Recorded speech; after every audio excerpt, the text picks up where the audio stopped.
This morning, we're joined by Dr. Martin Rupiya, who's a very well known defense specialist. He has a distinguished career, initially at the Center for Defense Studies at the University of Zimbabwe, then the Institute for Security Studies in Pretoria, and now with the Center for African Renaissance Studies at University of South Africa. Welcome, Martin. Thank you. Now, we're going to be talking about national security strategies. And as discussed in the plenary yesterday, uh, the area of national security is, in some African countries, punishable by law. Discussing national security matters is very sensitive, and yet we've heard that inclusion and participation in these processes is absolutely key, including civil society. What are the trends on the continent in this regard?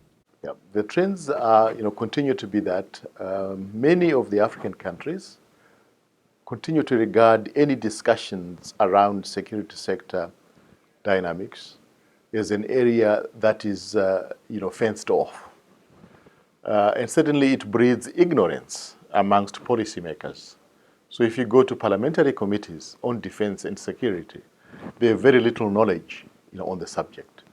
So I think we need to begin to expand the area of knowledge through, emerging universities, international relations subjects, and conflict studies. And I think the African Union and other regional economic groups are beginning to provide space for that debate to take place. But at national level, in some of the countries, it is still, it's still very early days for that discussion to be vibrant. So it's a subject area that is still has to be worked on.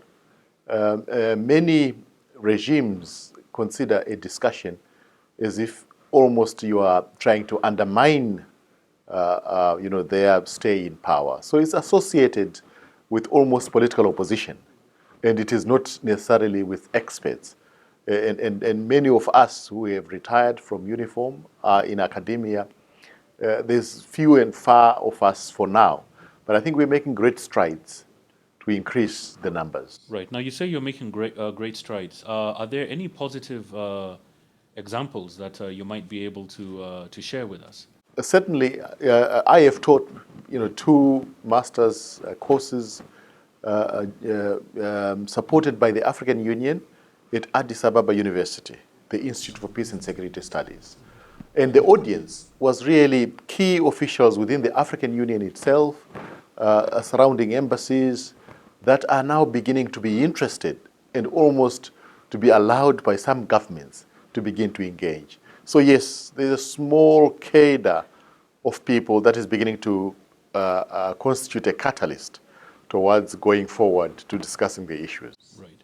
Now, going forward, what do you see as the larger trends in national security strategy making? I mean, there's been the case of South Africa, the cases of Sierra Leone, where we've seen a greater sense of participation.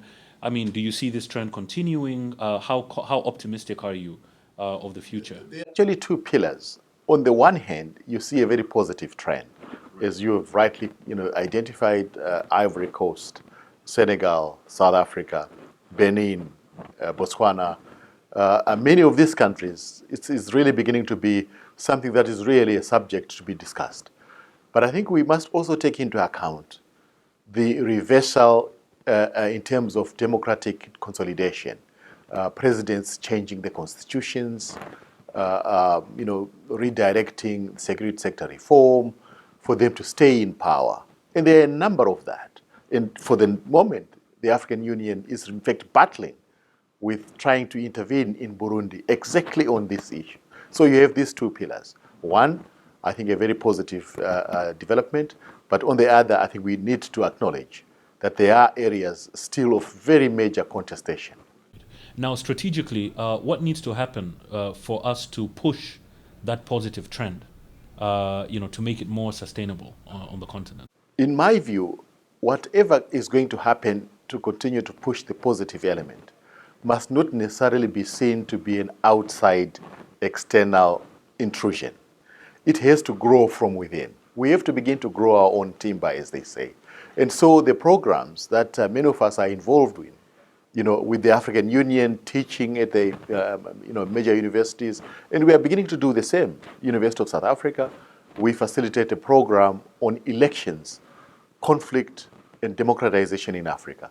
And so it is the tertiary institutions, emerging experts, and Africans themselves who must take the lead, of course, facilitated by resources.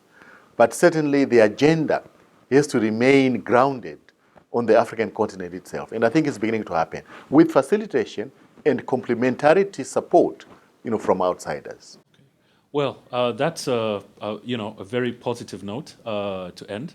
We've been joined by Dr. Martin Rupiya, who is a defense specialist working on Southern African security issues associated with the University of South Africa. Thank you very much, Martin, for joining us, and we definitely hope to continue this discussion in the months ahead. Thanks for inviting me. Thank you.